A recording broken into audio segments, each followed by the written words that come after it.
നമുക്ക് നിധിയുടെ സുധീഷിന്റെ ഇന്നത്തെ നല്ലൊരു കഥ കേട്ടാലോ? അങ്ങനെ ഇന്നത്തെ കഥയില് നിധി നികേഷിനോട് പറഞ്ഞു, താലോ ആരതിയൊക്കെ എടുത്തു വേണമായിരുന്നു അകത്തേക്ക് സ്വീകരിക്കാനായിട്ട് എന്നൊക്കെ പറഞ്ഞ് കുറ്റപ്പെടുത്തുവാണ്. അത് കേട്ടപ്പോൾ നികേഷ് പറഞ്ഞു, സോറി കേട്ടോ എടുത്തി, ഞാൻ അങ്ങനെയൊന്നും വിചാരിച്ചില്ല. എന്ത് സോറി? സോറി പറഞ്ഞ എല്ലാം കൂടെ തീരുമല്ലോ. അല്ല, ഞാനൊരു കാര്യം ചോദിച്ചോട്ടെ, എടുത്തിക്ക് എങ്ങനെയാ മനസ്സിലായത് ഞാൻ അവിടെ ഉണ്ടായിരിക്കുന്നു ബീച്ചില്? അതോ നീ മുമ്പ് പറഞ്ഞിട്ടുണ്ട്? അത് എന്തോ പറഞ്ഞു വന്ന കൂട്ടത്തിൽ അങ്ങോട്ട് പറഞ്ഞ കാഷ്വലായിട്ട് സംസാരിച്ച് കൂടത്തി പറഞ്ഞതാ. നിനക്ക് സങ്കടങ്ങൾ വരുന്ന സമയത്ത് നീ അവിടെ പോയി ഇരിക്കുമെന്ന് അപ്പോഴെനിക്ക് തോന്നി അവിടെ കാണുമെന്ന്. അതാ ഞാൻ സുധീഷിനോടും അതുപോലെ തന്നെ സുഭാഷേനോട് അവിടെ ചെന്ന് അന്വേഷിക്കാൻ പറഞ്ഞെന്ന് പറഞ്ഞു. അപ്പോഴേക്കും സുഭാഷ് വന്നിട്ട് പറഞ്ഞു, പോട്ടെ ഇനിയിപ്പോൾ അതേക്കുറിച്ചൊന്നും ഓർത്ത് ടെൻഷൻ അടിക്കണ്ട, നീ ഇത് കുടിക്കാനും പറഞ്ഞുകൊണ്ട് ഒരു ജ്യൂസൊക്കെ അടിച്ചോട്ട് കൊടുക്കുകയാണ്.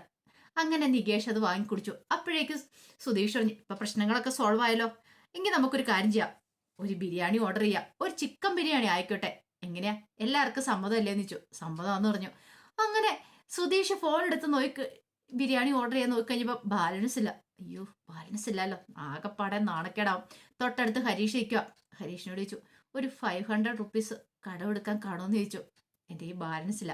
എപ്പോഴാ ബാലൻസ് ഉണ്ടായേക്കുന്നതെന്ന് ചോദിച്ചു. ഒരു കാര്യം ചെയ്യാം, OCD കൊടുത്താൽ മതി എന്ന് പറഞ്ഞു. Cash on delivery. ശരി ശരി സമ്മതിച്ചെന്ന് പറഞ്ഞു. അങ്ങനെ ക്യാഷ് ഓൺ ഡെലിവറി കൊടുക്കുകയാണ്. അങ്ങനെ അന്നത്തെ രാത്രിയായി. എല്ലാവരും കിടന്നു. ഈ സമയത്ത് സുഭാഷിന് മാത്രം ഉറങ്ങാൻ പറ്റുന്നുണ്ടായിരുന്നില്ല. എങ്ങനെ ഉറങ്ങാനാന്ന് പറ.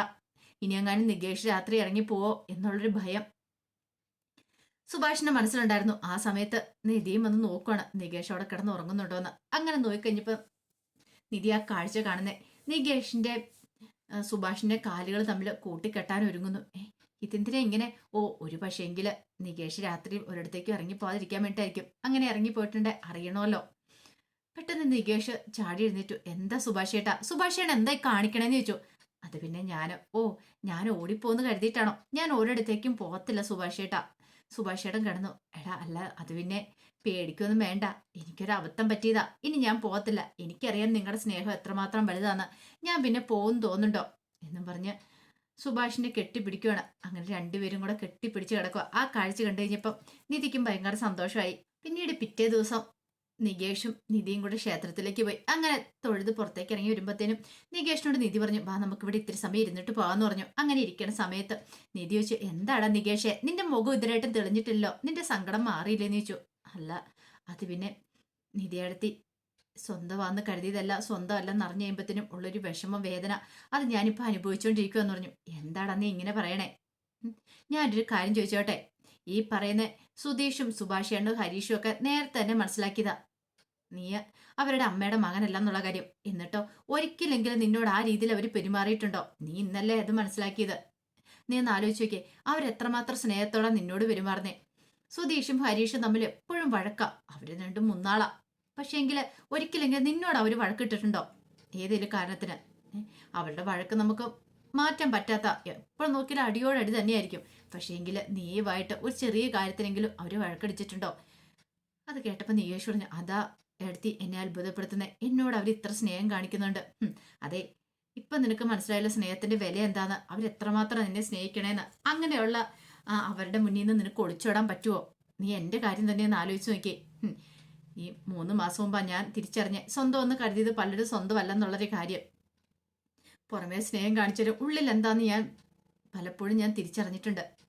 അത് വെച്ച് നോക്കുമ്പോൾ നിനക്ക് എന്ത് സുഖവാടാ, നിന്നെ പൊന്നുപോലെ സ്നേഹിക്കുന്ന 3 ചേട്ടന്മാരെ നിനക്ക് കിട്ടിയില്ലേ, അത് പോരെ.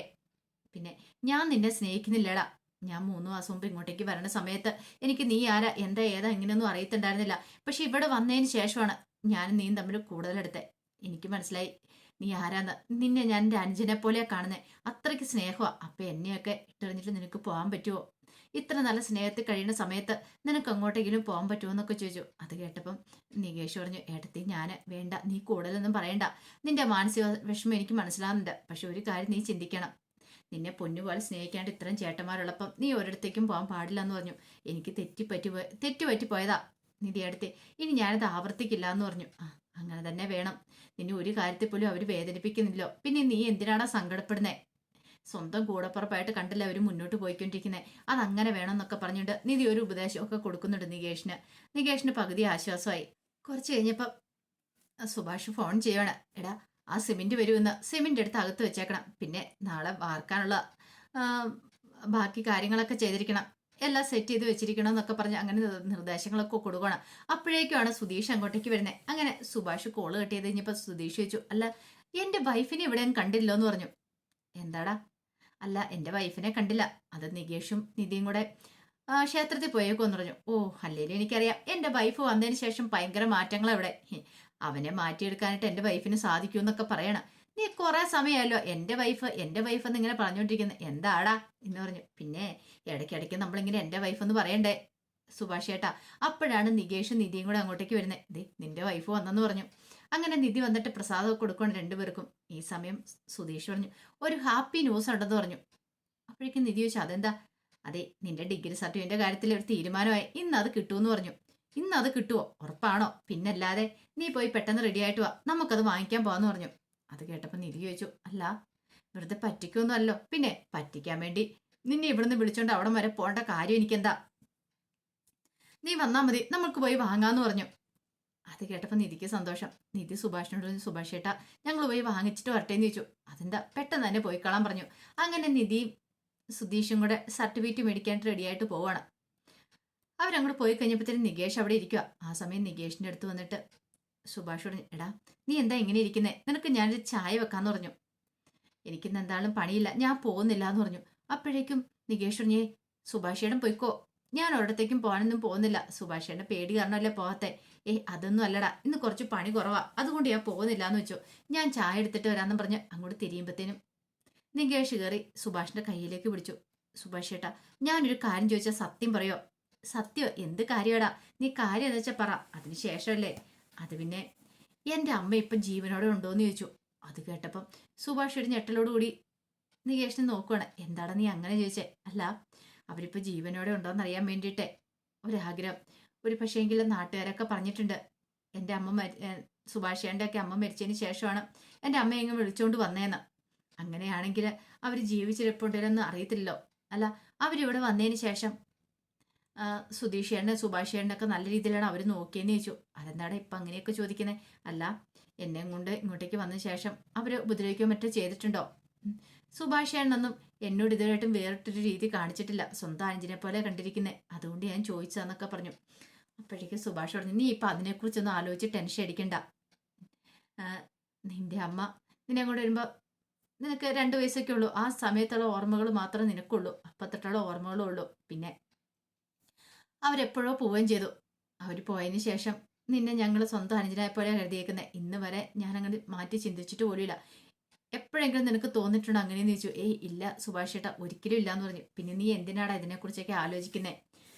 നീ വേണ്ടാത്ത കാര്യങ്ങളൊന്നും ആലോചിക്കണ്ട. നിന്റെ അമ്മ ജീവനോടെ ഉണ്ടായിരുന്നെങ്കിലും ഒരിക്കലെങ്കിലും വന്നേനം, ചിലപ്പോൾ കാണത്തില്ലായിരിക്കും. എന്താ നിനക്ക് അത്രയ്ക്ക് സങ്കടമാണോ? നീ എന്തിനാ എപ്പോഴും അത് തന്നെ ആലോചിച്ചിരിക്കുന്നേ? നീ എൻ്റെ തലയെ തൊട്ട് സത്യം ചെയ്യുക, ഇനിയിപ്പോൾ അതിനെക്കുറിച്ചൊന്നും ചിന്തിക്കില്ലാന്ന്. അല്ല അത് പിന്നെ സുഭാഷ് ചേട്ടാ ഞാൻ സത്യം ചെയ്യടാ എന്ന് പറഞ്ഞുകൊണ്ട് ആ കൈയെടുത്ത് തന്നെ തലയിലേക്ക് വെക്കുവാണ്. ഇനി ഞാൻ ആലോചിക്കില്ല എന്ന് പറഞ്ഞു. അങ്ങനെ വേണം, ഇനി അതിനെക്കുറിച്ച് ചിന്തിക്കുക പോലും ചെയ്യണ്ട കേട്ടോ, നീ ഞങ്ങളുടെ അനുജനല്ലേ എന്നും പറഞ്ഞ് സുഭാഷ് അങ്ങോട്ട് തിരിയുമ്പോഴത്തേനും നികേഷ് കെട്ടിപ്പിടിക്കുവാണ്. കെട്ടിപ്പിടിച്ചിട്ട് പൊട്ടിക്കരയുവാണ് സുഭാഷിനെ, കാരണം അത്രയ്ക്ക് സങ്കടം ഉണ്ടായിരുന്നു. അപ്പോൾ അതിൻ്റെ വിശേഷങ്ങളൊക്കെയാണ് നമ്മൾ കാണുന്നത്.